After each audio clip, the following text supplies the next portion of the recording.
you wish for so many things, don't you? You think, I want that house. I want that car. I'd love to go on that holiday. I wish I could lose weight. I want to look good. I want that woman. I want that man. Imagine that your only wish in the world wasn't anymore that you want your baby to live. But when your baby dies, you want her in your arms and you want it to be peaceful. Imagine that's the one thing that you're wishing for in this world. That's all I could hope for. That was my new hope. Ashley Cain, welcome to the show. Thank you for having me. The last time that we were together in person was Tup Tup Palace VIP in Newcastle, a very long time ago. You're joking? Last time that we were together. Wow. A lot of things have changed over the last few years. When we first became friends, you were coming out the back of doing reality TV, you'd done X on the Beach, you were starting businesses and doing a bunch of other things. We haven't caught up since then. What's happened with life?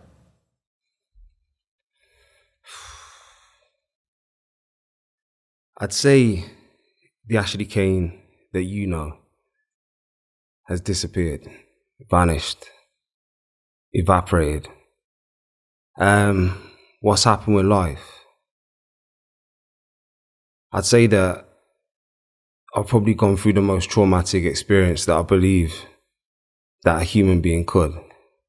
You know, I always thought I was living the life before. I thought for a guy in his 20s, it didn't get much better until I had my beautiful daughter, Azaylia. When I had that little girl, she made me understand what life truly was. The crazy thing about it was, 2 months into becoming a daddy, something I always wanted to be, something I look forward to, something that actually made my life feel complete for once. I found out my daughter had been diagnosed with AML leukemia. Finding out that the most beautiful thing you've ever created, the most precious and valuable thing to you, has got a life-threatening illness. Not just a life-threatening illness, but one of the most rare and aggressive forms of cancer known, especially in a child that young. It's something that not only breaks your heart, but feels like it takes your soul away. I didn't really know what to do at that point, I feel like I felt quite ashamed when I found out that my daughter got diagnosed. Why? Well, I'll paint a picture. We went to hospital, she got rushed into hospital in an ambulance. We suspected there wasn't something right, from probably 2 weeks into her being born, she had like a stuffy nose. It was like cold flu symptoms, but it was during COVID, so you couldn't just go to the doctors. The doctors said it'd be cold or flu, get one of those things that you put up a baby's nose and suck the snot out. My grandma from the Caribbean wouldn't allow that. She said, put your mouth around her nose and suck it out yourself. So that's what I did. It didn't seem to budge. Then we found out that her stomach was getting quite hard, bloated. We thought it could be constipation or colic. That's what the doctor said. So we went with the doctors, But there's something about a parent's instincts that tells you when your child isn't right. Then one morning, my partner at the time, Sophia, she found a raised lump on Azaylia's stomach. It was like a bruise. When we told the doctors about that, they kind of insisted that she needs to go to hospital. We rang 111. They sent an ambulance out straight away. So when we got to hospital at the time, she was having blood tests, which any parent will tell you when their baby has to have blood tests, it's not nice. You're thinking that's kind of the worst it's going to get. But I felt and I suspected that there wasn't something right. When we were waiting for the news, it was crazy, but something in my head told me to stand up. Even though I knew that I was going to get told something, me standing up would give me a sign that I knew how bad it was before they had to open their mouths. Because I knew if it was bad news, they'd tell me to sit down. So I stood up and I waited and I waited. And when this team of doctors came in, the first thing they told me to do was sit down, take a seat. Then they told me that Azaylia had AMR leukemia. It was very aggressive. She had a white cell count of 200 at 8 months old. Yeah. And at that point, I went into a state of shock. You know, I was upset. It felt like the world went into slow motion. Had no gauge of I had no spatial awareness. I had no gauge of what was really in front of me, what wasn't, of reality, if you would say. That's what the embarrassing part was. You know, I didn't know how to take it. Then my life changed, you know. From then, hearing that, we got rushed straight into Birmingham Children's Hospital, where we didn't go home. We didn't go home to get clothes. We didn't go home to pack anything. We went straight to Birmingham Children's Hospital during COVID. Azaylia went straight into intensive care. They didn't think she'd make it through the next day, 2 days. I was in a room probably a third of the size of this. I was sleeping on a space on the floor, probably about this wide. Wasn't allowed to go outside to the shops, wasn't allowed to see family, friends, because it was COVID. And that's when my journey in life really started.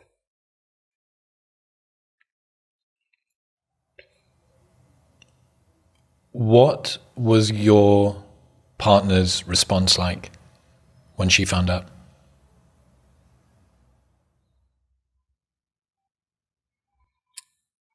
She went straight to my daughter's side. Mother's instinct, protect your baby. Do you know the crazy thing about it was, the initial response for me is I crumbled. My partner straight away was by my daughter. And when we were in the hospital for the first day, something clicked in me. Something clicked in me. It was like that first night lasted a year. It was like I was in a cell for a year with time to think. I was thinking of all the things that I could do to try and take this illness away. And no matter how many times I thought and how many times it replayed, it came to the same conclusion. I couldn't take my daughter's illness away. I couldn't swap positions. The only thing that I and my partner could do was control the environment in which my daughter was in. And if that was the only thing that I and my partner could do, I was going to make sure that we did it to the best of our ability. I know that babies are sensory beings. You know, my daughter might not have understood what we were saying, but she could definitely pick up on the environment that we created for us. So I pulled Sophia to the side. You know, she was struggling at that point, as was I. And I said, Saf, this room is Club 100. I said, when we step over this line, I said, our baby will not see us cry. Our baby will not see us upset. Our baby will only see smiles, happiness, high energy, and feel a sense of belief while we are here. Is there no cure, fix, respite? Was there even a 0.0001% chance of survival, or is it completely terminal? So at that point, you know, there was hope. They didn't see a case of cancer like that in a baby so young. It doesn't usually happen. You know, for the initial plan was 4 cycles of chemotherapy.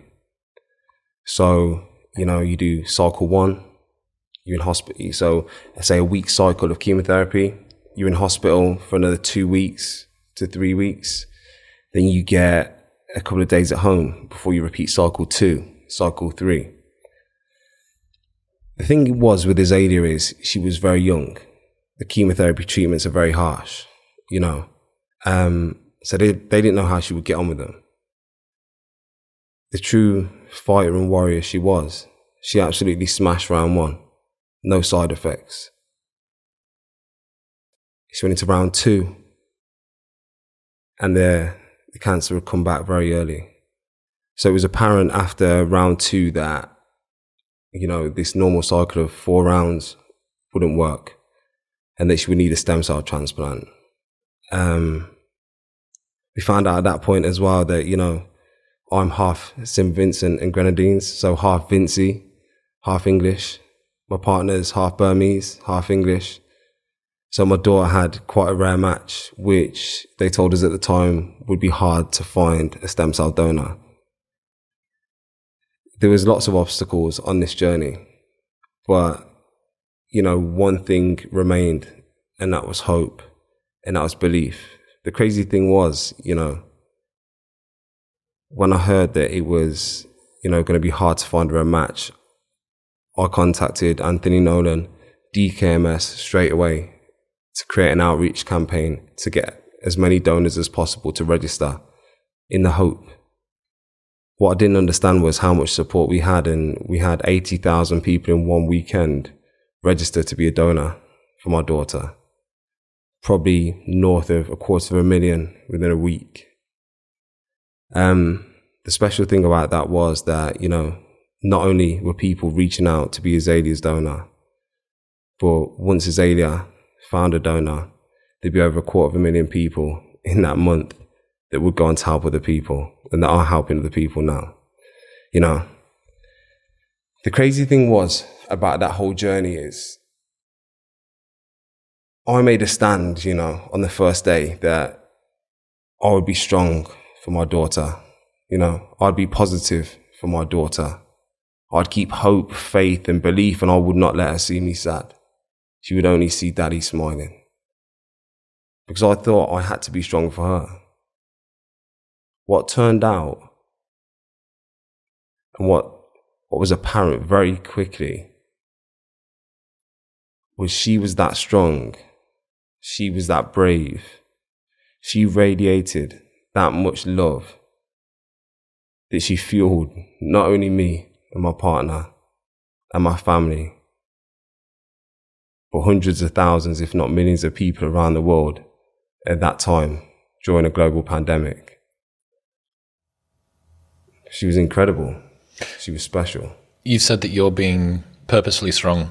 You don't want to step into the ward where your daughter's being kept and show weakness. But what happens when you're away from her? What happens when she's asleep? What happens when you do go home to get clothes? What's life like for you? What's the inside of the texture of your mind like during this time when you're not with her? You get scared.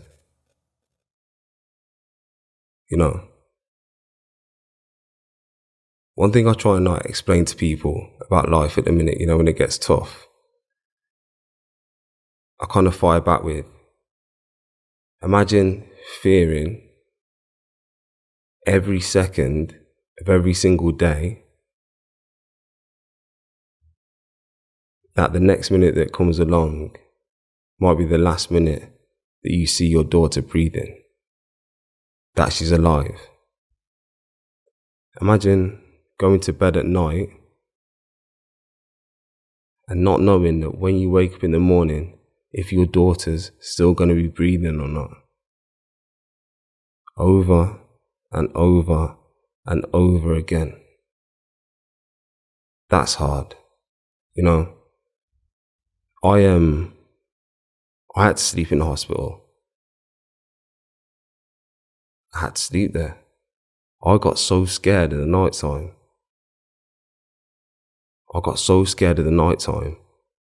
That I had to be there in the hospital at night because I didn't trust the nighttime. I didn't trust it.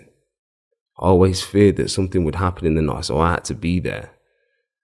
That meant that I didn't really sleep, which is probably why I don't have to sleep that much now. You had observations, every 20, 30 minutes. You got beep, beep, beep, nurses coming in, nappies need changing. I'm staring at that bed, staring at it, making sure she's okay. And subsequently, the most beautiful time I used to feel was in the morning, and it was crazy. I used to open my eyes and wake up, and I used to look to the right, and my daughter would already be looking at me. And as soon as I'd open my eyes, she'd have the biggest smile on her face. Then I used to open the blinds. I used to put my music on straight away. I used to get her changed, and we'd start dancing. And I used to hold her in my arms all day and dance, because I was grateful for another opportunity to spend with her. I didn't have had probably 2 channels on the TV. You can imagine what them channels were. I didn't have hardly any reception on my phone. I wasn't allowed to go to the shops. I wasn't allowed to see family. I wasn't allowed to see friends.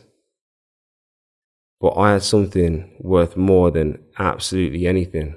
And during the most painful and traumatic time of my life, I had the most beautiful time of my life, which will never ever leave me, which I will always look back to and appreciate and hold on to and be grateful for.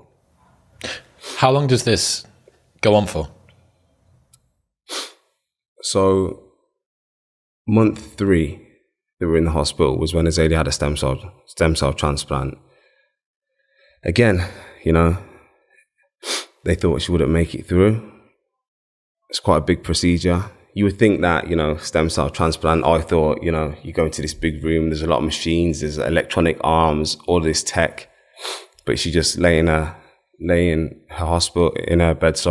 and they just put the new stem cells into her via a central line in her chest, and that was done. Then it was a waiting game. They thought it'd probably be, 2 to 3 months before she'd fully engraft. 3 weeks. Done. No side effects. We thought that was going to be the end of the line. Effectively, we were prepared to go home, the nurses did a stellar job, and so did we as parents. That room was kept immaculate. Azaylia was kept immaculate. If that meant she had to have a nappy changed every 10 minutes, that's what we did. So after she engrafted, we stayed in hospital for another period of time. And then, we thought that she was going to be in remission. We thought we were going to be outpatients, and we thought we'd be coming in to ring the bell. So we went home for a couple of days. No, we went home for a week while she had her lumbar puncture done. That was to test if there was any remaining leukemia or it had come back. It seemed to be fine. So we got called into hospital that day to go in and ring the bell. Imagine this has been 4 or 5 months of being in hospital, fearing the worst. And then we're going in to finally ring the bell. This was a great point for me because, when I had a daughter, I kind of got myself to a position with work that I was going to be like a full-time daddy effectively. They say like a momager. I was going to be a dadager, I was going to be there. I was planning my life for my little girl. She was my everything. And it felt like this was the start, and this is where, my journey was going to lead to with my daughter now. I was even planning on, asking her what she would like to do when she's at school. What would you like to do if you didn't have to go to school today? And her telling me, and me going to the school, making up an excuse why she's got to come home and telling her not to tell her mum. So we went in to ring the bell.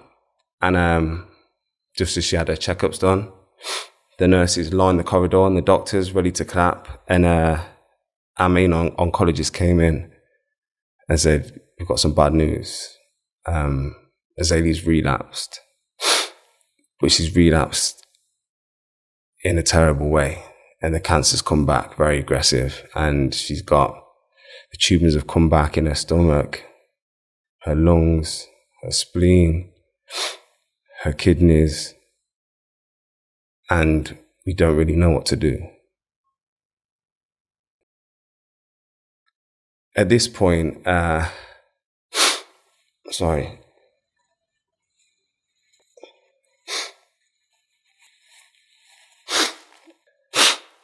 At this point, I had to kind of gather the staff.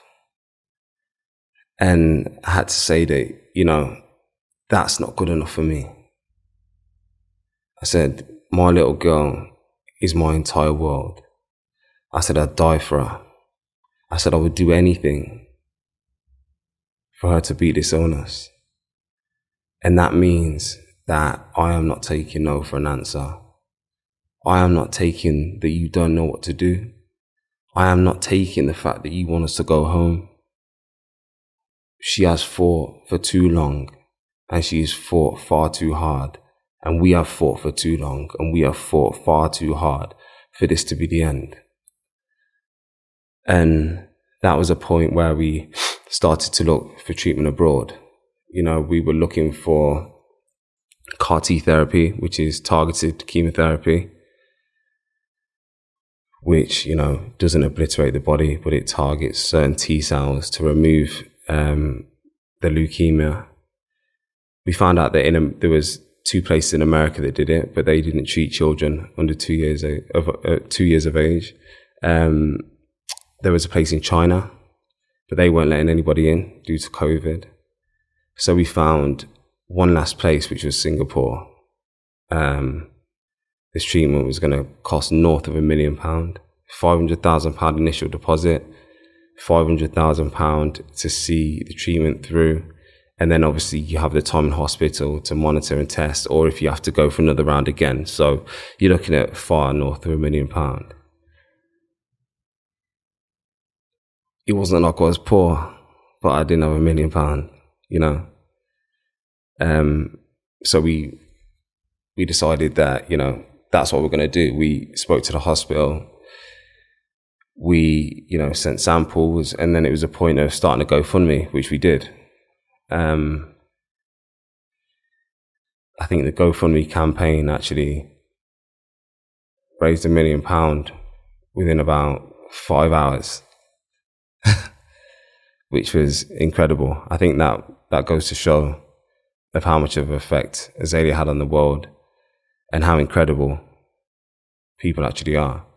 You know, social media can be seen as such a cynical place.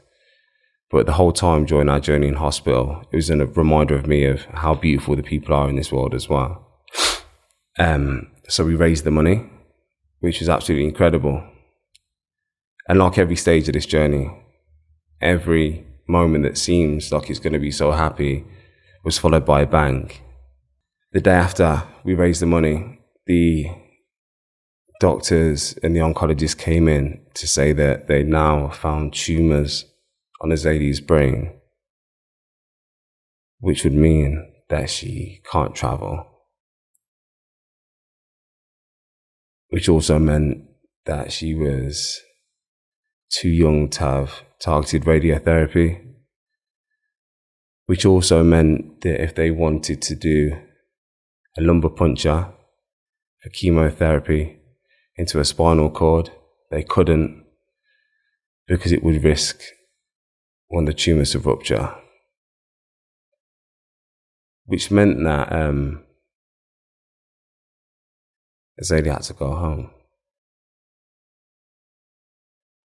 Now, you think that finding out that your daughter's got a rare and aggressive form of cancer is hard, wouldn't you? You think that 6 months in a hospital room, fearing that you're going to lose your daughter every minute of every day would be hard, wouldn't you? You'd think that hearing your daughter had relapsed after the hopes of taking her home would be hard. When they tell you that you've got to take your daughter home for her to pass away because there's nothing else they can do, that's when stuff gets really hard. Because I was effectively taking my daughter home to die. I didn't know how she was going to die. I didn't know if she was going to be in pain. I didn't know if it was going to be today, tomorrow, or a week's time. But I knew that my daughter was going to die at home. That's hard. That's when everything started to get really dark. Up until this point, you've been able to try and have some sort of change, have input in some way. Hope.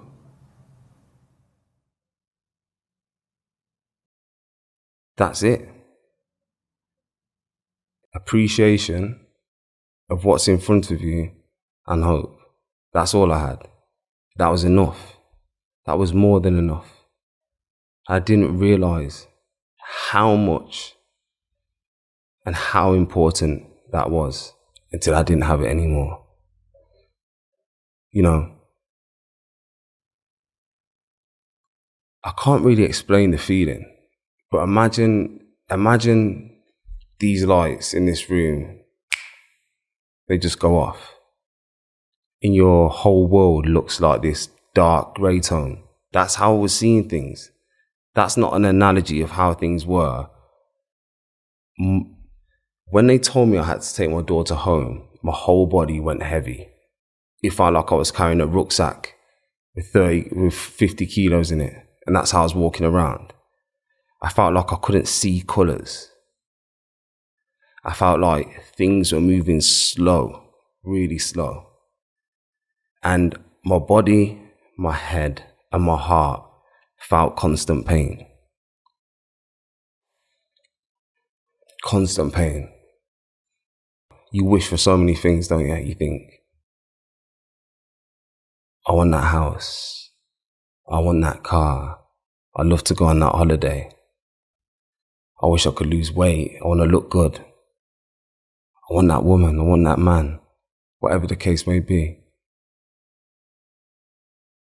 Imagine that your only wish in the world wasn't anymore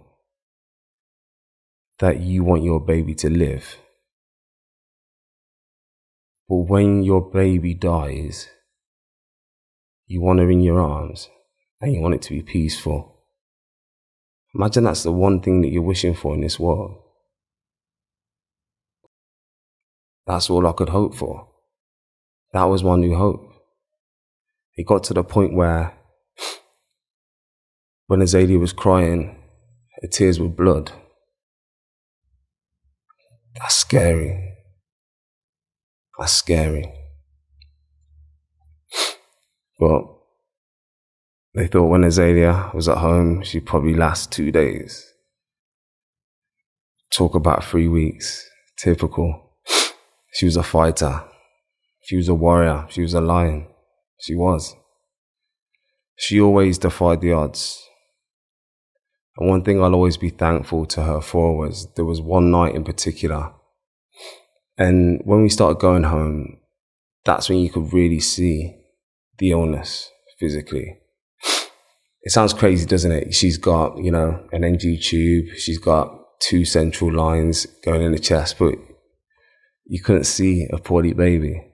Azaylia was that beautiful, that strong, that full of life.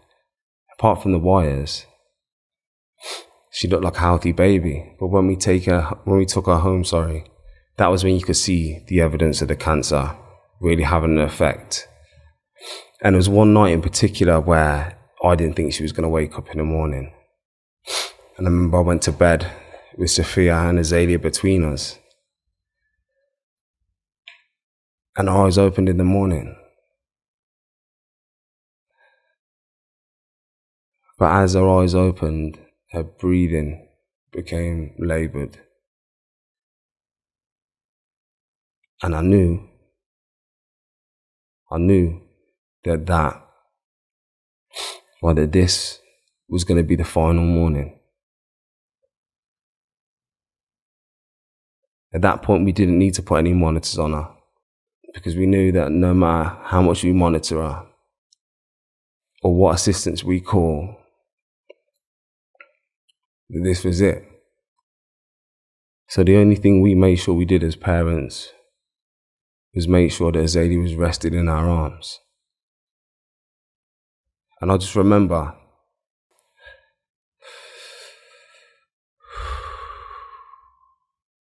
one, two,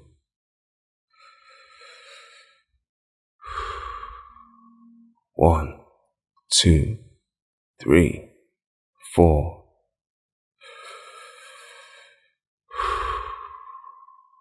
one, two, three, four, five, six, seven. One, two, three, four, five, six, seven, 8, 9, 10, 11, 12.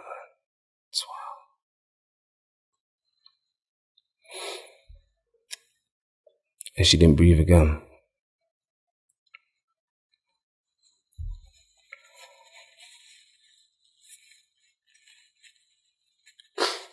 You know, when you say, the last time you see me in Top Top, what's gone on? Whole heap of shit, mate. And it's been hard. It's been hard. You could have locked me in a cell for the rest of my life. You could have tortured me. You could have asked me to put a knife in my neck right now from here to here and cut it. You could have took my mom, my dad, my family. Do not take my daughter. You know? And that's where I've been.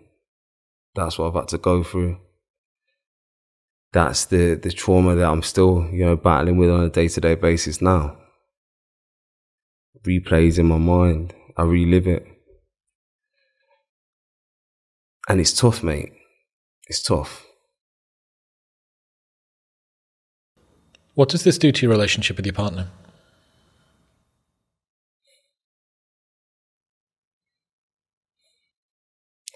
That's interesting. It's a question I wouldn't usually answer. I'll tell you what, it all starts off with being in hospital, yeah? So, effectively, for 6 months out of our relationship, I'd be in a hospital room, she'd be in a hotel room across the road. We'd spend half the day there each, and we'd walk down, we'd walk across. Hello, how are you? I'm upset. It's hard. How's Azaylia? She's doing well today? She's not doing well today. Okay. That's how it was. We were united in the fact that we're both trying to be strong for each other, and in doing so, we were strong for Azaylia. When we lost Azaylia, it's difficult. And I'll tell you what, it's difficult because you build a relationship by enjoying each other's company, right? You're intrigued in that person. You are excited about what holiday you're going to go on, what things you can do. You have interesting, fun conversations. You probably, get a lot of time to enjoy sexual relations, all of these things that build a strong, healthy relationship. I seen my partner for 5 minutes, 1 minute a day for 6 months. When our daughter passed away, we didn't want to go for food. We didn't want to think about what holiday we were going on at the end of the year. We weren't interested in experimenting in the bedroom. We were suffering extreme trauma. Now, I knew what path I needed to go on, you know, and I knew that no matter what, I had to fulfill it, you know. And the thing is, and the only thing that I can say is, the crazy thing about mine and Sophia's relationship is, even though we are no longer together, we have more unity, loyalty, respect, and commitment to each other now than we ever did before, because of the love for our daughter, because of the need to evoke positive change in fighting cancer in children, and because of the fact that we want to honour our daughter's time here and her legacy. And for me, we didn't split up because I wanted to find another partner. We didn't split up because she wanted to find another partner. We didn't split up because we didn't love each other anymore. We didn't split up because we didn't support each other or because we weren't there for each other.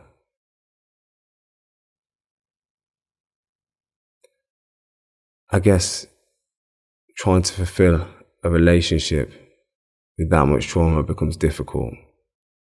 But where that became difficult, we've stood by each other. We've never left each other's side. I will love her until the day I die and she dies, because she gave me the most incredible gift anyone on this earth could have given me. I care about her, I respect her, and I will always be there for her, and I believe she will always be there for me. But I think it damaged things, and I don't think it only damaged things for us in our relationship, but I think it's left permanent damage for me to even think of getting in a relationship going forward. Have you tried to have another relationship since her? No, I haven't got the time. It doesn't really bother me. That's a genuine truth. It sounds crazy. Knowing me all them years ago and what I was like, I was a force of nature back then, but it's not something that I think about on a day-to-day basis. It's not something that I look to the future and think that's what I want. It's definitely something that I'm not ignorant and naive enough to say that it wouldn't happen, but it's definitely not in my sights at the minute, let's put it that way. Do you not get lonely? No. No. Why? Well, number one, if I'm just going to be normal, I've got an incredible family. Something that I thank God for every single morning. Incredible, beautiful family. Number two, Sophia's still in my life, you know? But the main reason is because I'm aware of my mission. And I'm super focused, laser focused on it. And I'm kind of aware that nobody is as passionate as me on my specific mission as I am. I'm aware that you can't have somebody hold your hand through your whole journey while you're chasing it. I'm aware that sometimes you need to spearhead something in order to pave the way for it to get done. I'm aware that, you know, I am 7 days a week. I am 18 hours a day. I sleep 5 hours a night, maximum if that. All of these things are lonely things, and I'm fine with that. So it doesn't really play a part in my life, worrying about that aspect of it. right now you're focused on doing things, which we'll get onto. After Azaylia passes away, do you immediately get galvanized into action, or do you have to go through darker moments before that? Should I tell you what was a life-changing moment for me? Having to write my daughter's eulogy.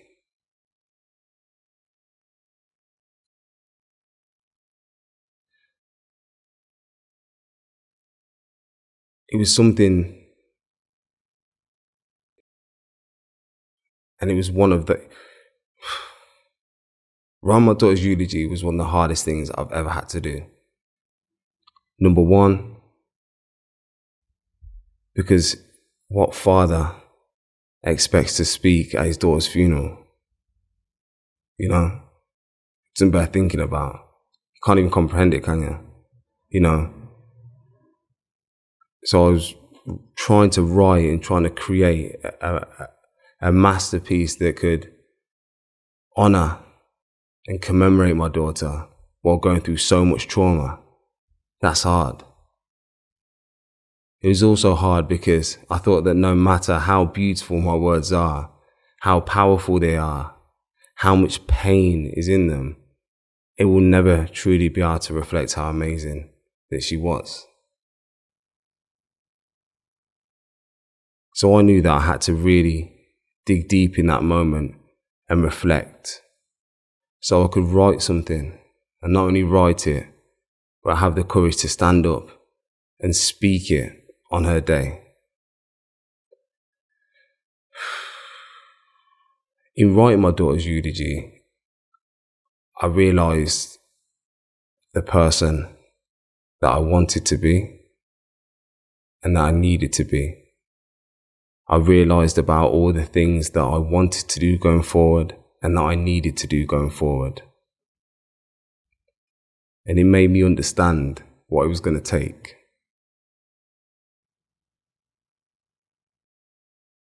And that's why I don't think there's much compromise in my life now. I said that,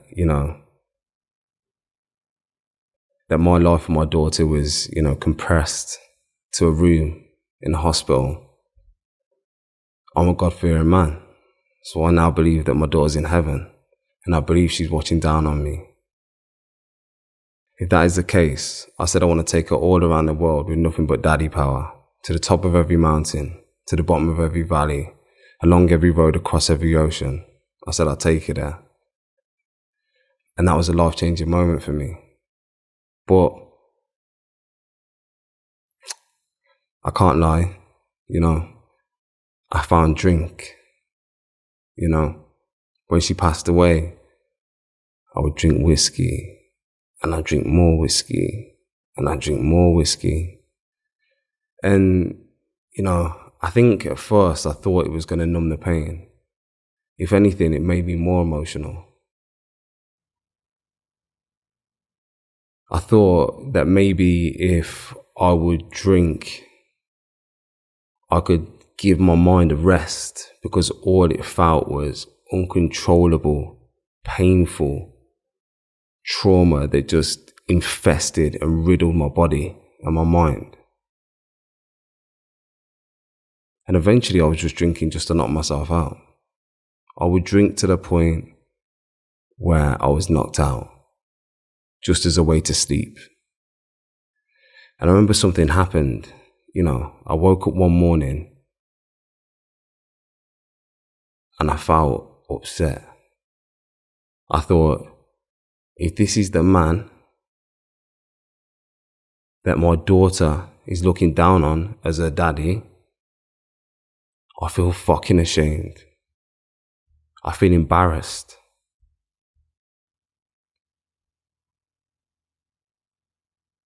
So then I decided to get the fuck up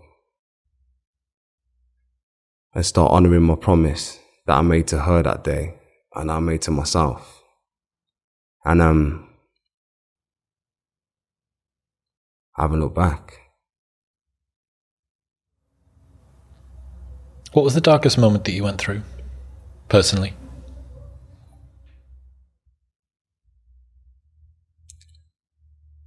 It depends. You're talking about personally in terms of, them telling me I've got to take my daughter home? Are you talking about personally, like, count my daughter's last breaths in my arms?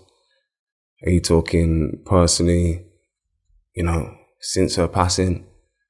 There's so many moments that took me to literally the pits of how a human being can feel, that when you're at the bottom, it's hard to quantify which one's worse and which one's not. A lot of people would have tried to exit. A lot of people would have maybe considered taking their own life. Were you ever tempted to do that? Yeah. It's hard to find a reason to want to be here when you feel like everything that you ever dreamed of in a little ball that was called Azaylia has been ripped away from you.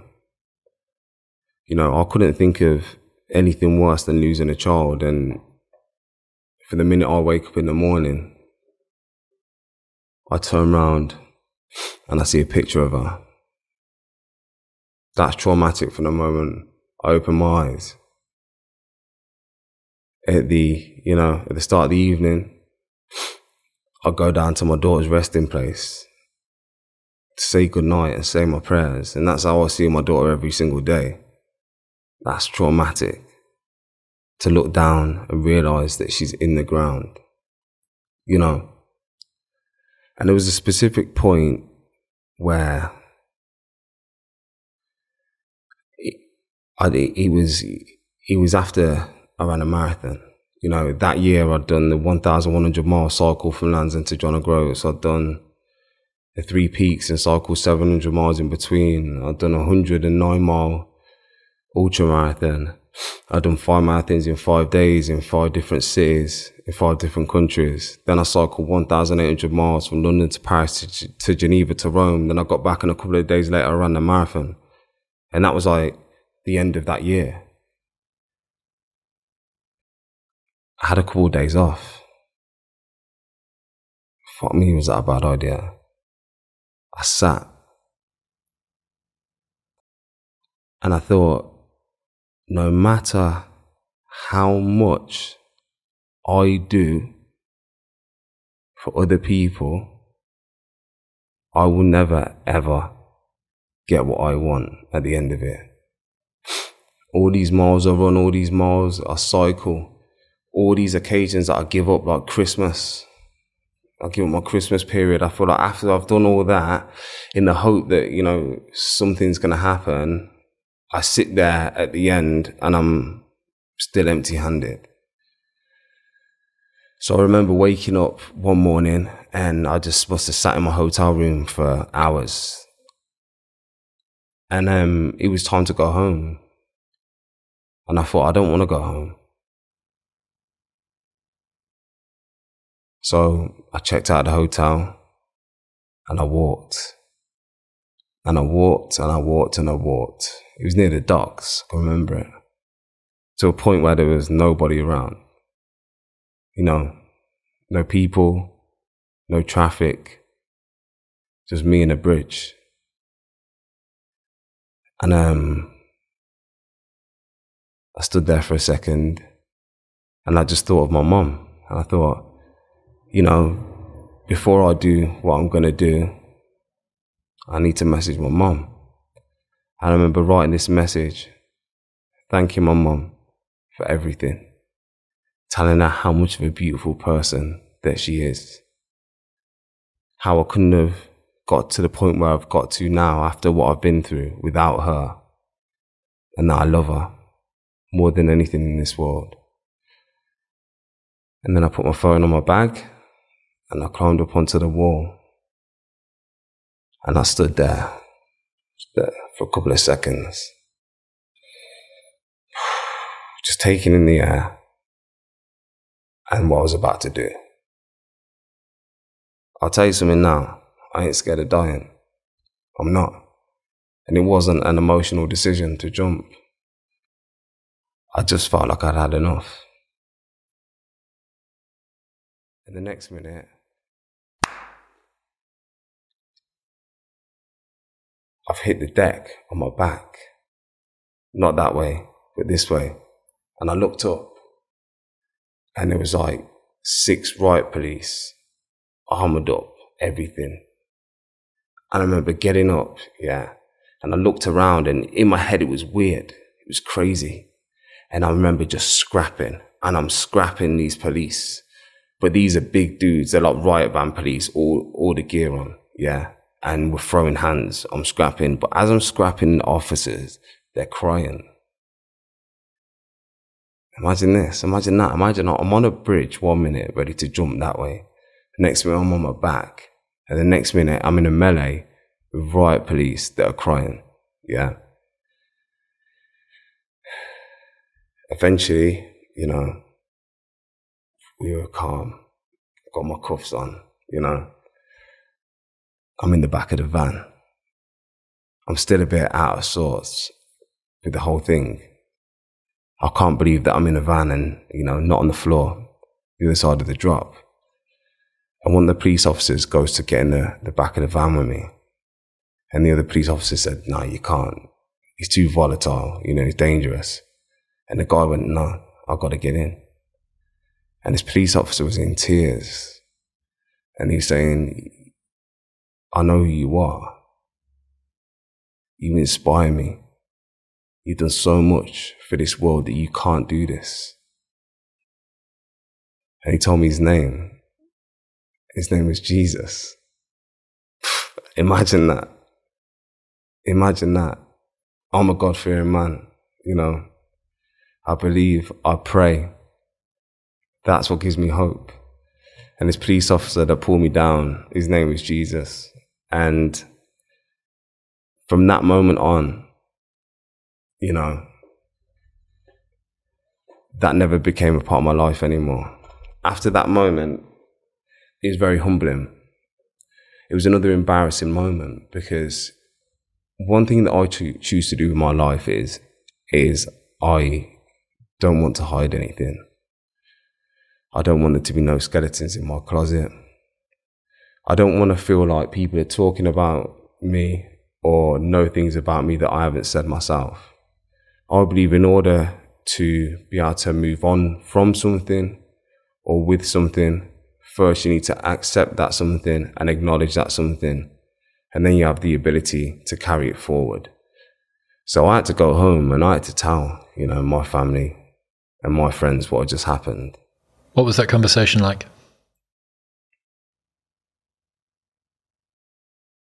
Personally, it was embarrassing. I felt ashamed for so many different reasons. Because up to this point, everybody knew how much pain I was in. Everybody knew how much I missed my daughter. But everybody also knew how strong I was.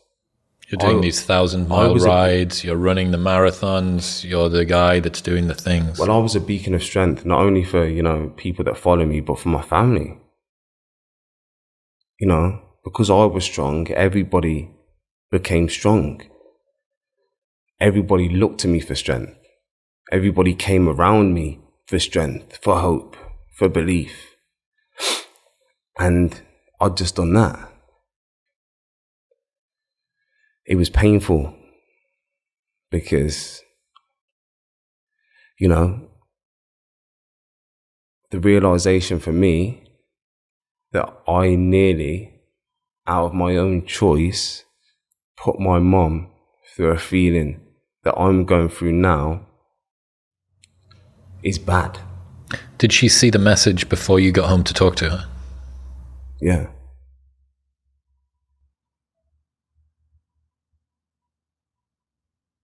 But not in that message did I say that I was standing on the bridge. Did she think that there was something wrong?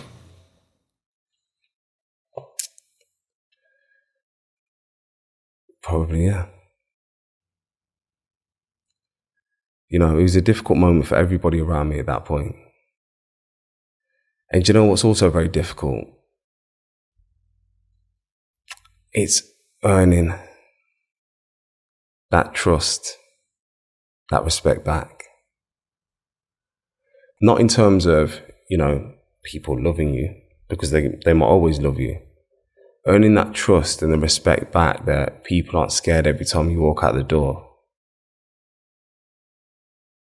That's difficult as a man. Do you think that they're still worried about you?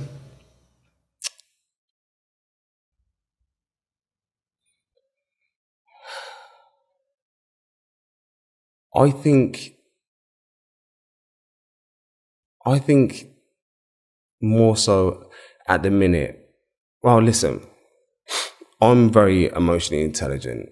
Yeah, I understand things. I'm also very honest and transparent. So I think the people around me have a clear understanding of how I'm feeling a lot of the time. And especially as more things happen, or I complete more challenges, or I experience more of the new emotions, I find ways to speak about them. I find ways to explain them.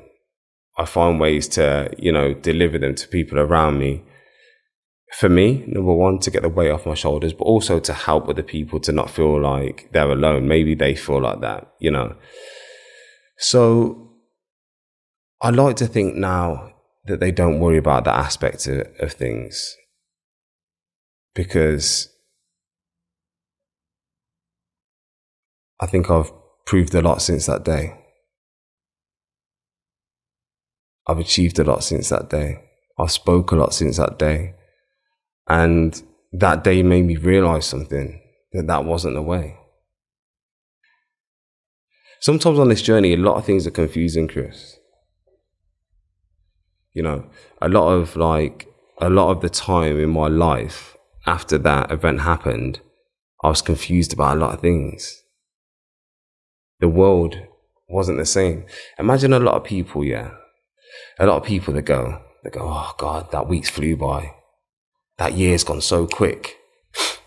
I feel every second of every single day. My time is like this now. And I spend a lot of time inside my own head. I spend a lot of time self-analyzing situations, feelings, emotions. I work out, what makes me feel a certain way. I work out the best way to combat that. I find out, ways of increasing my mental strength. I'm like this all the time. And I also speak to a lot of different people as well. So I kind of try and work myself out based on experiences. I remember after that moment, again, because I thought, I can't believe I nearly did that. I can't believe I nearly put my mom through the same pain that I'm going through. Because I was sure, after that moment and after the signs of why it didn't happen, that I needed to be here, that I do have a purpose. I thought, you know what, Ash, yeah? What are you most scared of in this world now? And I'm not scared about much, I'm not scared of dying. It doesn't faze me, I thought, I'm scared of heights though. I don't like heights. I thought, I suffer from vertigo. When I get high, if I put my hand over a balcony like that, I feel like I'm going to drop my phone. Everything gets weird. So I thought, all right then, Ash, you want to jump? You jump properly. So a week after I nearly took my own life, I went abroad and I got my skydiving license, and I jumped 20 times in a week out of a plane. At my most vulnerable stage of my life mentally, I went and did something which would challenge me more than anything else I could ever think of doing. And it was one of the best things I ever did. Again, very humbling. But again, it showed me the growth and the importance of stepping outside your comfort zone and the power that comes along with it. Why are you doing all of this stuff now? Why are you running all of these races? You explained to me about your daily routine over lunch, which puts David Goggins for a bit of a run as well. All of these extreme events, the things that you're putting your body through, the lack of sleep, the daily routine. Why? Who's the person that you care about the most in this world? Name me one. My mum. Yeah. So if someone came and took your mum and put her on a cloud in the sky, and the only way that you could see her again is if you built a tower high enough to be able to bring her back down or to be with her again, would you wake up tomorrow and wonder why you? Or would you get building? I believe, I hope that there is a heaven. I believe that if there is, my daughter is there. And I love her that much that the hope of heaven and the hope of her being there motivates me to be as good a person as I can be and achieve as much in this world to help others and to make her proud. That in the end, I hope that I've built enough steps to see her again. I hope, and my drive purely is, that when I'm on my deathbed, I can have 5 seconds of peace before I take my last breaths, knowing that I've done enough on this earth, that they open the gates of heaven for me when I reach there, and that's genuinely the truth. Are you concerned that some of the events, that the approach that you're taking, raising money, you have a foundation, you are wearing orange and cycling around the world, doing stuff, stand-up paddleboarding, canoeing, whatever it might be, are you concerned that that might be causing you to not cope, to not be able to integrate the emotions that you're going through, that rather than just using it for good, it's also you being able to run away from facing more of those demons? I love it when people ask me that or tell me that or think that that might be the case. It's very interesting. I would say to anybody that asks me that knows nothing about losing a child and knows nothing about the reason why I would choose to do this.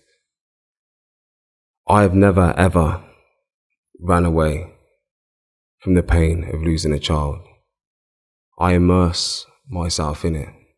I never want the pain of losing my daughter to go away, because that pain is the only time I truly feel love.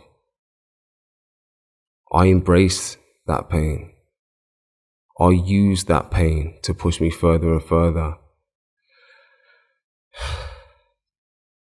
And the reason why I challenge myself and the reason I push myself is because when I'm feeling this physical pain and when I have to take myself to another level to complete one of these challenges, that is when I connect with her the most.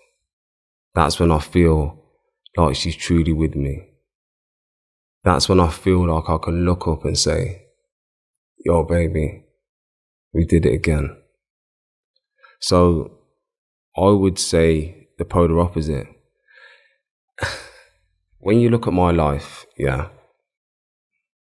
I'm the founder and trustee of my daughter's foundation.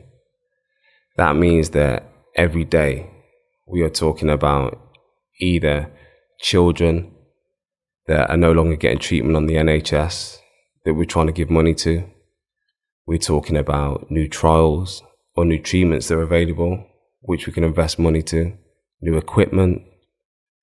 The foundation's also got a PhD fund now, which funds new talent and research coming into childhood cancer. I visit kids with cancer. I go to wards where my daughter actually was, actually going back into the same room that my daughter was, on a weekly basis. I visit my daughter at her resting place every single night that I'm at home. I raise money. I speak to her every day. I push myself to the absolute limit. I not only try and create a more positive and safer space for parents as well that are going through the same thing as me, but people that are actually suffering with their mental health. I guess I'm not running away from anything. I'm running directly and head on into all of my pain, into all of my trauma, into all of the things that are trying to hold me down. And I run head on into it because I feel like I found a way to harness that, to push me further than I would have ever gone before.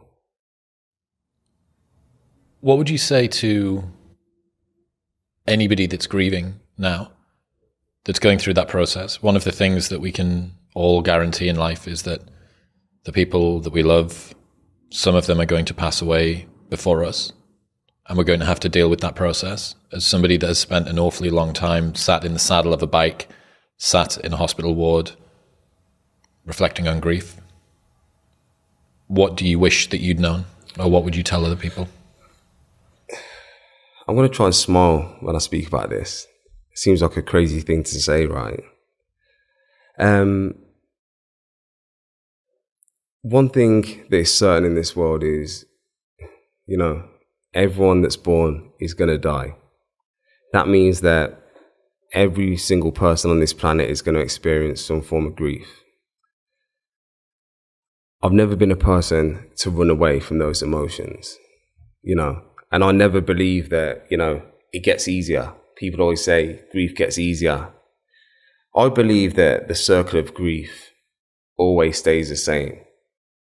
I just believe that we grow stronger around it. I would always advise people to talk about the loved ones that they've lost.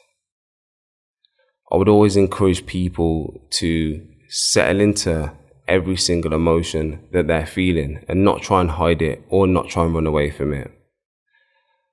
I would say to people that, you know what, even though your grief is painful and even though your grief hurts, it can also be the most beautiful time of your life, the most beautiful moments that you have left. Because all the pain that you're feeling now is because of beautiful memories of the person that you love and the person that you've lost. I think that my grief has become a part of my life. And like I say, I've never tried to run away from it. I've never tried to compress it. I don't even wish that it's not there, because I am quite happy and settled in grieving for the rest of my life. Because I know that I grow stronger every single day around that grief. I know that within my grief is my purpose. I know that within my pain is my power. I know that from my struggle, I found my strength. And I don't think people should hide that. One thing that I do, I remember going on a run the other day, and it's this circuit, and I went to this circuit where people run. It's like a 5-mile loop, and everyone's like, "Oh, how far are you running today? 5K, whatever." I said, 30 miles. They're like, 30K, and no, 30 miles. And I went to this tackle shop because it was by a lake, fishing. And I said, "Oh, can I leave my bags here?" He said, "Oh, I'm about to shut up in a minute, sorry." And then he said, he asked if I was running, and I said, "Yeah, 30 miles. He goes, 30 miles? And I went, "Yeah." And I told him a little bit about the journey. And anyway, I started running. I was about 2.5 miles in. No, I was about 2 miles in. And I thought, shit. I told him I was running. I told him why I was running, but I didn't tell him my daughter's name. And I turned back and I ran 2 miles back, as fast as I could, just as he was about to lock up. And I went, by the way, mate, he went, what? I went, my daughter's name's Azaylia. And he went, okay, beautiful name. And I went, yeah, thanks. And then I went back and done my run. I ran 2 miles extra just because I had to run back and tell him my name.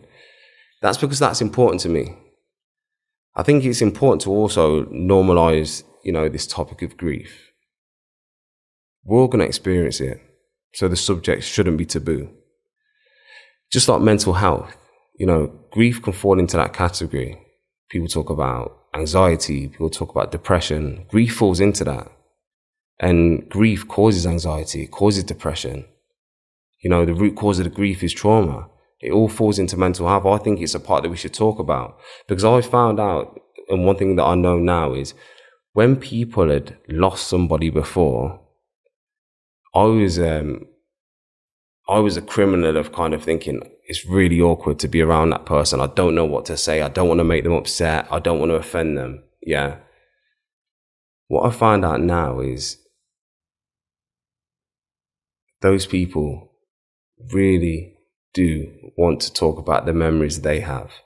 People do really want to say the person's name of the person they lost. People do want to reminisce and relive those good times. But it's hard to find people around them that will allow that.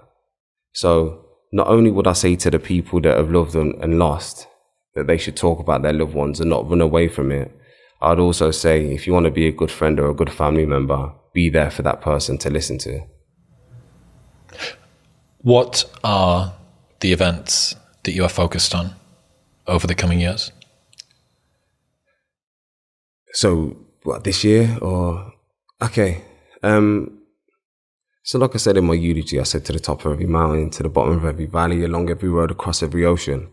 I mean, one of the big goals for me is, it's not in the planning yet, but I know I'll do it, is I want to climb the 7 highest mountains in the 7 continents. The whole point of that is to tell my daughter I love her from the 7 highest parts of this world, But this year, next weekend, I've got a 125-mile kayak race, which is 24 to 30 hours. That should be fun.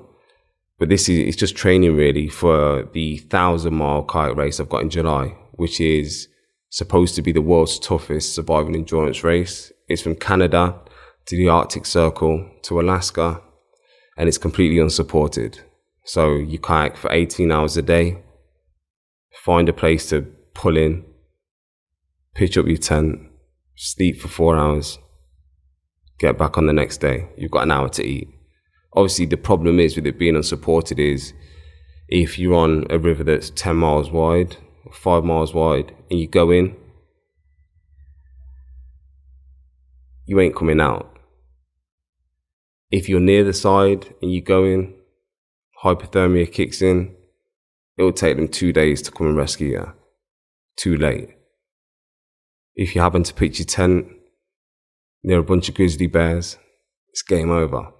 So there's fatalities every year, the guy said. How many people do that? I don't know. How many people enter the race? You don't know? I don't know. Literally, do you want to know how my life is?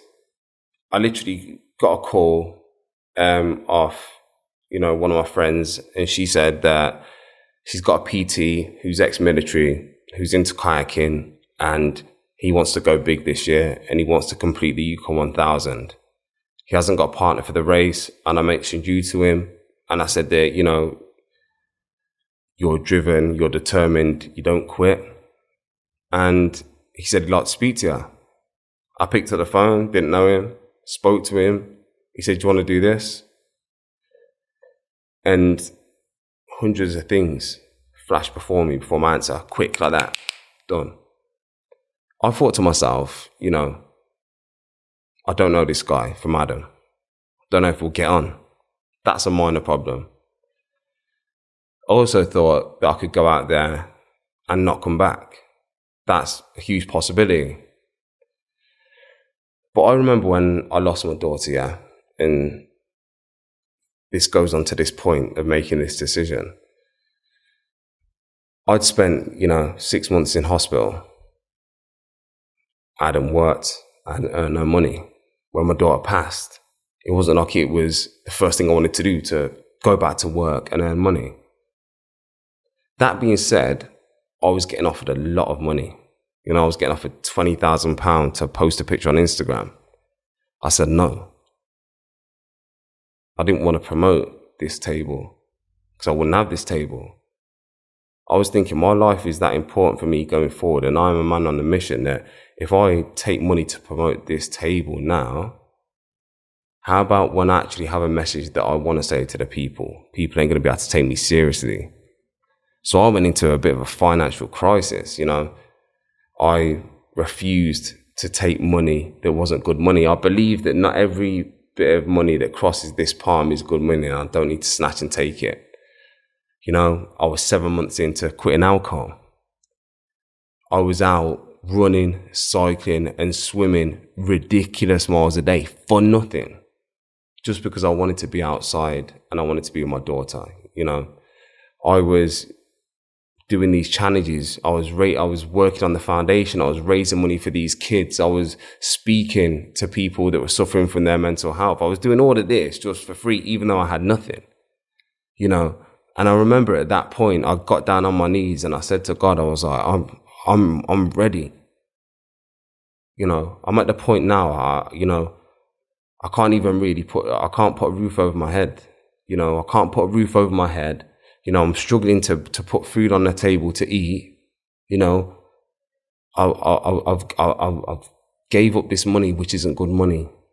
I've sacrificed my time for this foundation to raise money, to raise awareness.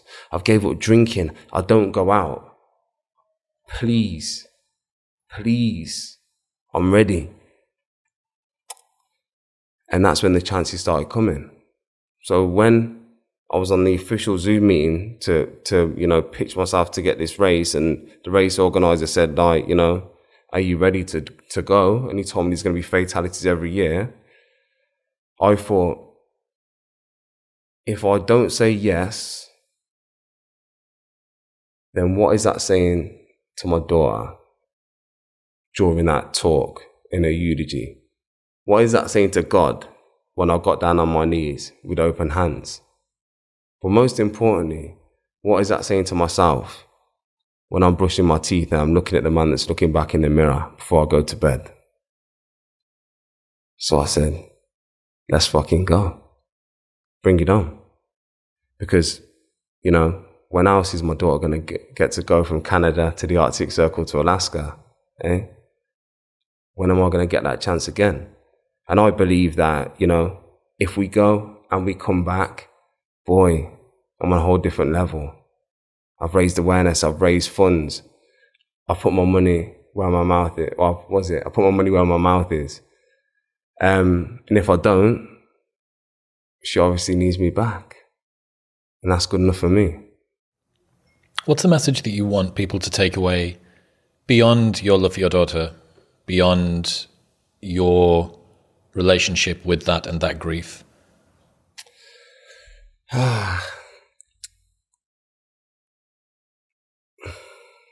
God, there is so many messages within it. Number one, I would always say to people, in this world, if you ask, they always say, if you ask a healthy man, what he wants, he'll talk about cars, he'll talk about houses, he'll talk about women, he'll talk about all of these things. If you ask an unhealthy man or a sick man what he wants, he'll say one thing, and that's health. One of my strongest messages to people is appreciate what you have right in front of you. I'm living a life now where the only one thing that I want in this world has been snatched away from me. But having said that, when she was here in front of me in that hospital room, I loved and appreciated every single second. And I loved and appreciated that moment so much that will fill my heart for the rest of my life. So I would always say to people, appreciate what you have right in front of you. I would also like to say that, no matter what you are going through, in life, how sad you are, how much pain you're feeling, the trauma that you're going through, you are strong enough to see another day. And it's not about being 100% every single day. It's about just showing up. That's what I do. No matter what the odds, no matter how I'm feeling, I show up every single day. And by showing up every single day and doing what I do, I believe it gives me more than happiness. I think happiness is rubbish. I don't think there's no such thing as happiness. I believe we have happy moments. I believe we have happy memories. And I believe we have happy places. I don't believe there's any such thing as happiness, because there's so many things in this world on a day-to-day basis that want to go bang and take the wind out of your sails. But what I choose to do is, rather than looking out for temporary forms of validation or things that I can get to make me happy, I've become competent in doing what's necessary. So the fact that no matter what is up against me, I believe that not only can I do it or have the courage to do it, I have the strength to see it through. And then afterwards, I build self-worth. I build self-belief. I have fulfillment, which I believe far outweighs happiness. I think that most of people's mental health issues, or a lot of people's mental health issues, these days, is because they have no self-worth. I believe they have no self-confidence, especially men. I believe that they're looking for Saturday night, going out to pick up a drink and try and find a woman to make them feel happy, rather than turning up every single day. One thing that changed about my life is I start every day the same. I wake up every single morning that drunken man that was ashamed of himself as his daughter watched down from heaven. And what I choose to do is earn my respect every single day. And for me, from other people, that might look as being very intense. For me, it works. Because I go to bed every single evening and I look in the mirror and I just think, you know what? You did all right today. What's a typical day look like for you? A typical day. Okay, so say yesterday. So yesterday I got up at 5 a.m. because I had to travel back from another city. I got back about 6, and then I didn't have time to have breakfast because my 2 running partners wanted to go out on a run.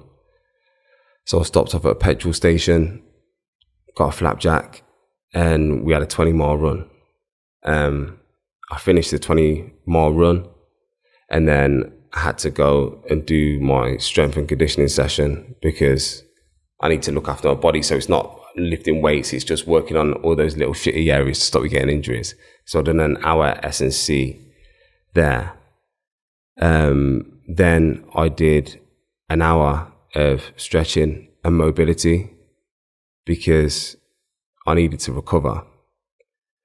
Then I went back home and I did 2-3 hours of meetings in terms of the foundation, in terms of my new book that I have coming out, in terms of a new show that I have to go on. Then I did an hour on the kayak erg, and then I went and swam 1,000 meters, and then I got back and I carried on work. What time was I up until? I think I went to sleep probably about 12 o'clock. Then I got up at 5 a.m. to get my session in before I traveled here today to do this. My days blend into so many different projects. It's like I've got a game for my, this is how varied it could be. I've got, a new TV show that's out at the minute exploring the different faces of grief. So there's a lot of work with that. I've got a new show that's been out on BBC, then another show that that I'm going to be in very soon. I've got my book coming out. I've got about 4 or 5 hours a day of training that I need to do. I've got a game that's commemorating my daughter's life, and, you know, that's going to be for a 2-year anniversary on the 5th of May at CBS Arena, where I used to be a pro footballer. There's just so many different things on a day-to-day basis that I feel like I speak to about, you know, I speak to about 30 to 50 people a day. I try and compile in my training. I try and compile in my recovery. And if I have time, you know, I get a little bit of food in between that. And then, you know, I sleep truthfully 4 to 5 hours a night before I'm up the next day, out of bed and ready to go again. Like I say, for me, the sleep thing isn't like because I'm setting my alarm and I'm getting up. That's what time I get up. In fact, it was even early this morning. It's probably about 20 past 4. I just get up. It's not because I want to. I'd love to be able to sleep more. I don't. Then when I'm up, I always tell my management, I say, like, if I haven't got anything in that hour, book me something in. You know, if it's Tuesday and you feel like Tuesday might be my day off, fill it up. I don't want the time.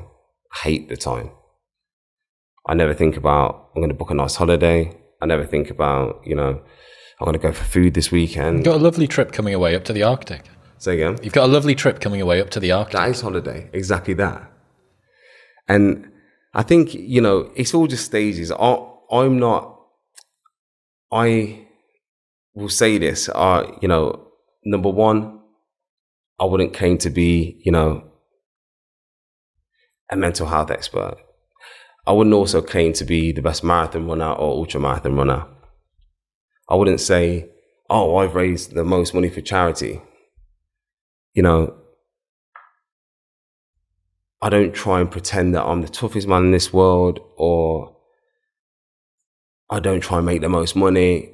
What I try and do is I try and do what I feel is right for me every single day. And I just speak honest, open and transparent about that, and hope that, you know, me speaking and my openness can help as many people on their journeys as well. You've mentioned that you're not dating at the moment. Yeah. That's not something that you're fussed with. Have you ever considered whether you'd have another child?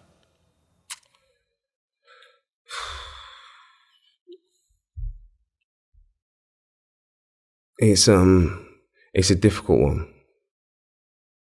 Like I've said to you before about the dating thing, it's not like I'm going to be naive and say, I'm never going to have another kid. I don't know. At the minute, I find the thought a bit hard for a few different reasons. I'm a very loving person. I've got a massive heart. You know, I have love and I have respect for every single person that I meet on a day-to-day basis. But if you're my family, or you're my baby, my love is uncontainable. Now, for that reason, I think it would be hard for me to think of having another child at the minute. And the reason is, they say that, you know, you don't know how much you love something until it's gone, or you don't know how much you're going to miss something until it's gone. Yeah. Imagine that, but you're fearing you're going to lose that something every second of every single day. I was like this with my daughter all day. I just loved her. I wanted her. You know, I wanted to switch places. It felt like I knew her for 100 years. And the fact that I thought I was going to lose her every single second multiplied my love by 1,000,000. So it's not, I believe, that I feel like I couldn't have another kid. I just feel at this current stage of time, it would be unfair for me to have another child knowing that I wouldn't be able to love it as much as I do Azaylia. That's the honest truth. I haven't quite got my head around that one yet. I like to be fair, you know? And it's like animals. I love animals, yeah. But I couldn't have an animal because I know that I couldn't give it the time that it requires. I would never just have an animal to have it as a pet. I love whatever is around me, you know. And for me, I just think it would be unfair on the child at the minute for me to have another child when I know that I couldn't possibly love it as much as I love my daughter who's in the sky. Ash, I very much appreciate your openness, your honesty. The difference from the last time that we spoke to now is very stark. I don't want to say that, I don't know, what you went through is something that would be wished on anyone, but it definitely seems like it's landed on, if it was going to be on someone, you seem to have the capacity to have been able to deal with it. It would have been enough to have crushed anybody, and almost including yourself. But coming out the other side, alchemy is turning something that's useless into gold. And that kind of seems what's happening now. I very much appreciate you today. Thank you very much, mate. If people want to keep up to date with the stuff that you do, if they want to find out more about the foundations, where should they go? So they can head to my Instagram, which is Mr. Ashley Cain, MrAshleyCain.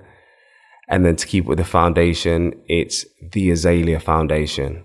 And Azaylia is spelled Azaylia. Ash, I appreciate you. Thank you. What's happening, people? Thank you very much for tuning in. If you enjoyed that episode, then press here for a selection of the best clips from the podcast over the last few weeks. And don't forget to subscribe. Peace.